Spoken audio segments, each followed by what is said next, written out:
Hi my loves, and welcome to your cosmic weather report for the week ahead. New week, new month, and we're moving into December. And so I wanted to just take the chance at the start of this report to remind you that we are now entering arguably one of the busiest times of year. And I truly believe that this is a time of year that we push against nature the most. So if you look around you right now in nature, everything has gone inwards, withdrawn, it's beneath the surface, it's still, it's quiet, it's resting. And we go out there into the noise and the lights and the this and the this and the parties and the invites and the do this and the do this and the massive to-do lists.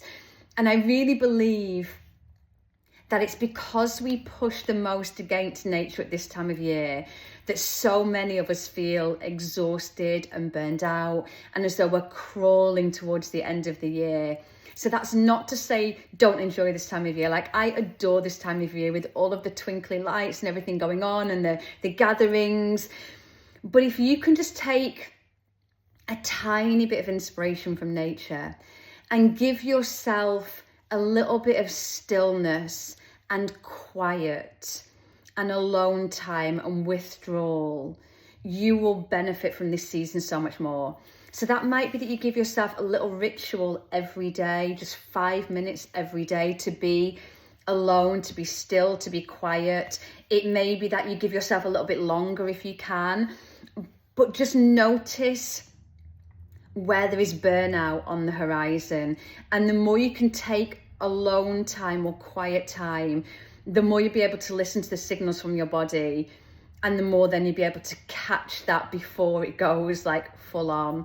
And this is also a time of year as well in some ways to also enjoy the JOMO, you know, the joy of missing out, the not having to do everything and be everywhere and push yourself out there, but just selecting those things that are really meaningful for you and really true to you and really allow you to be in the joy of this time of year. So just a little reminder as we go into December that if you can carve out little bits of time like nature to rest, to be still, to be quiet, to go inwards, you will really, really benefit. Here is my permission slip for you for a little bit of alone time. As though the skies know, we actually have a much quieter astrological week this week. The last 2 weeks has been so much going on. It's got to the end and I've been like, okay, bye, because I just felt like I've not been able to fit it all into the 15-minute window that we give here. But this week is a little bit slower. It's still bringing a lot of energy and a lot to work with, but it's going to encourage us to be a little quieter. So our astro week begins on Tuesday when we get Venus sextile Pluto. Now, one of the first things I want to say about this transit is that it can bring an intensity. It can bring a need, a desire to dive beneath the depths. It can bring truth. It can bring transformation. It can bring liberation and freedom and a real sense of rebirth with it as well, if you allow yourself to go there. And so one of the main things that this will bring up is this is a really beautiful chance for deeper meaningfuls in relationships. So if there is something, if there's been a resentment building all year, if there's been something that's not been said all year, if there's been something that you've been allowing people to get away with all year, now is actually a really beautiful time to have that conversation. Because what we find otherwise is that, especially as things do get busy now, resentment continues to build. And when we get that Christmas season, that festive season where Hallmark tells us that everything should be happy and joyous and wonderful, we then start to really see where things aren't in our own life, and it brings it much more to the surface. And so if rather than allowing things to fester through December, we can almost catch it now, again, we're going to find relationships over this festive period are going to be much more kind and reciprocated and gentle.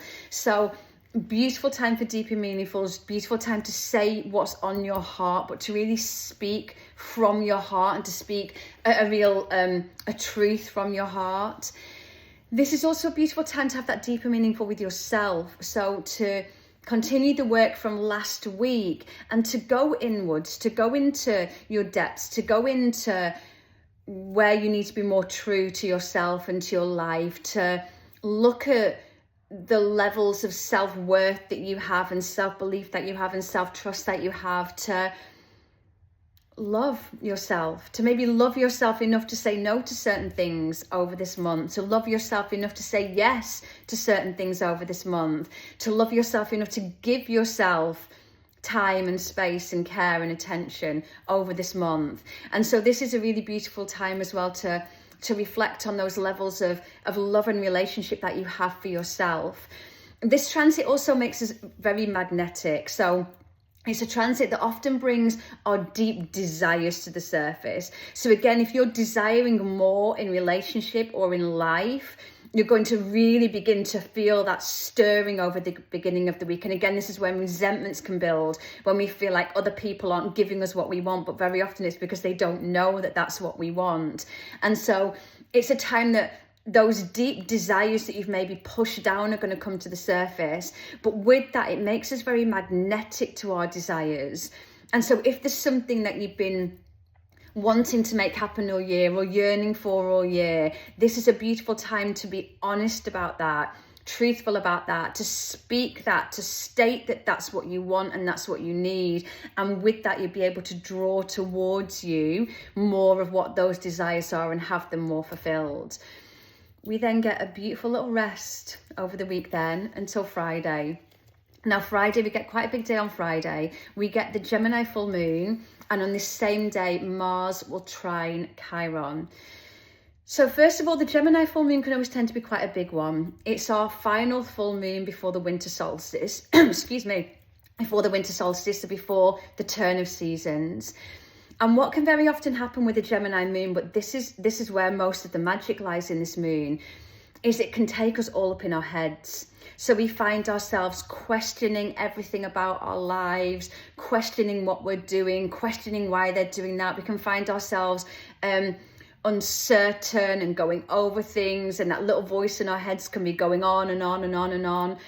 But this is really, really beautiful, because if you pay attention to what that little voice is telling you, it's going to really show you what it is that this moon is asking you to release as we begin to come to the winter solstice, and therefore towards the end of the traditional year. So it will show you in no uncertain terms where you are feeling resentful about certain things, where you are feeling like certain people aren't doing things the way that you think that they should be, where certain things have been going on and on and on for too long. If you pay attention to that voice in your head, it's going to bring a lot of insight into what you've been allowing all year, and therefore what it is that you need to really look at and let go of. So this is a beautiful time to almost have a review of the year so far, what you've achieved, what you haven't, what you wanted, what you no longer want, to have a really good look under this moon, under the light of this moon, at where you currently are in your life, paying particular attention to what the voice in your head is telling you. Because on this same day as Mars trines Chiron, we get this really deep ability to be able to see how our struggles have made us, how our struggles have strengthened us. We get to almost get this bird's eye view of, oh, so that's why that happened the way that it did.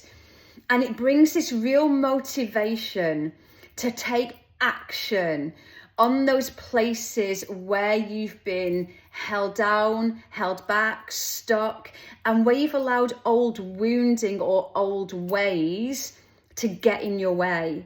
And so this is further showing us what we need to be releasing now. We're like, oh my gosh, that same doubt has always got in my way. And that same belief that I'm not good enough because they told me that back then is always preventing me from being open in relationships or whatever it may be. You get this real ability to be able to see where your wounding has held you back, and where it's now time to take the wisdom from those wounds and to let go of those old parts of you, those old beliefs, those old stories, under this full moon, so that then we can begin to look forward to what we want next year and beyond. Because one of the other things that Gemini does is Gemini really prepares us for change. Gemini is a sign that loves change. And so with that releasing, then comes possibility, where Gemini is going to be like, okay, great, now what changes can we make? What can we do? Now, the weekend, then we get a really kind of interesting mix of energies over the weekend that's really going to help us to continue with this. So first of all, on Saturday, we get Mercury trine Jupiter. So from that big release point where we've looked at the wounds and what's in the way, and how we're now motivated to move beyond those limiting beliefs and those worth wounds, Mercury trine Jupiter brings this optimistic hope for the future. Your mind will almost move from the struggles and the stories, if you work on letting go of those things over that moon, into then the possibilities and the potentials and the big ideas for next year, and the feeling that anything is possible from that big release point. You remember I also said to you last week that sometimes beginnings come from endings. So if we can really look at and face some of our stories, we then get to begin to write a new story as Mercury then meets Jupiter. It's like, okay, you've released the old, you've released what's in the way. Now you get to write something new. And so I want you to really feel into over the weekend, what would my new story be? What do you want your new belief system to be as we move into a new year? What do you want your new timelines to be? Remember last week again with that, with that Scorpio moon, I talked to you in the first quarter moon in Pisces, I talked to you about, creating new timelines, weaving new realities for 2026 and beyond. So this is a really beautiful time now to look at, what do I want my new story to be? What do I want my new timeline to be? What are my hopes? What are my dreams? What are my desires if I allow myself and I allow my imagination to run wild into all that could be possible for me? The weekend is a time for dreaming, because then on Sunday, Mercury meets Saturn. So as Mercury then meets Saturn, Saturn goes, okay, these are your ideas, these are your dreams, this is what you want. Let's bring that down into a plan. Let's take that and make it tangible. Let's put this into a step-by-step of how all of that could be possible and is possible. And so one of the other things I'd really love to invite you to do, especially because, as I mentioned at the start, we're moving into one of the busiest times of year. Saturn helps us to create kind of boundaries and structures. So I would love you to think about creating a daily ritual that supports you in your future dreams, that allows you time to dream and envision and imagine what could be possible. Because again, if you've got a big dream but you're exhausted, and I know I can speak for myself this year that there were so many things that we wanted to create this year, but with the book launch and so many other things, I've been so on the edge of kind of real burnout a lot this year, that when the team would come to me with like a new idea or a new thing, I'd go into a spiral, because all that I'd feel is I don't have the energy to bring this to life. And then with that would come a sense of real, I don't know what word to give you, because there was a part of me that wanted to make all these things come true and wanted to make them happen. But then there's another bigger part of me that was just like, but I'm tired. I'm too tired. I don't have the energy for that. And so I suppose with that came a little internal battle in me, where this part of me was like, oh my God, you're so useless. You're not making these new things happen. You're not going out there. You're not pushing. You're not making things work. And another part of me was like, but I'm too tired to. I've not got the energy to do this. And so having big dreams becomes less possible when we are exhausted and burned out and being dragged and pulled in a million different directions. So the more time we can give ourselves for that rest and that dream time, the more then our nervous system settles and we feel able to make those things happen. So Maybe create some little daily rituals around where you do just allow yourself to rest and to receive, so that from that growth becomes possible. I'm sending you so much love for the week ahead, and I'll be back next week.